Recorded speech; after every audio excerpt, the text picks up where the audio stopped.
If they say Muad'Dib more than once, I am out of there.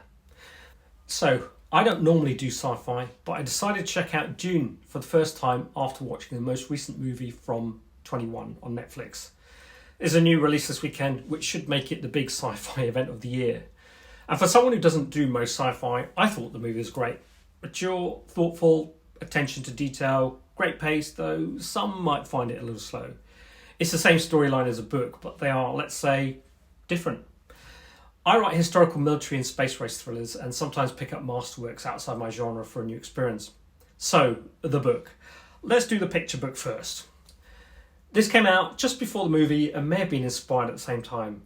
The narrative can be a little funny in its brevity at times. I mean, after all, you can only fit so much into those little spaces, right?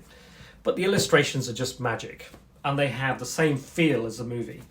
So if you want a fun, quick read through Dune, I definitely recommend it.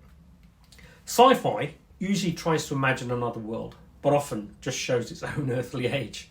And this is where the book and the audiobook definitely differ. The movie's set in the futuristic sand world, not unlike some of the scenes you might have seen in Star Wars with fancy flying machines and other toys.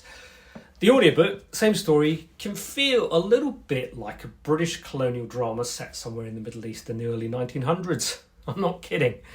With laser guns, coffee and flying machines thrown in. I liked it after an initial shock, but it was just different. So back to the movie. I think it makes Paul, the protagonist, more interesting, gives him a clear enemy, some powers and a destiny, which aren't as obvious in the book, but I think it's just that writers have had decades to get used to the hero's journey storyline since the novel was written, which might have been just after Joseph Campbell's work on The Hero with a Thousand Faces, which first started to appear around that time. I mean, Star Wars really took it to a new level in the 1970s.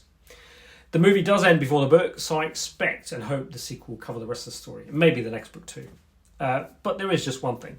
Spice. It's the most abundant thing on the desert planet, without any plants. I googled it, but answers below if you know where it comes from.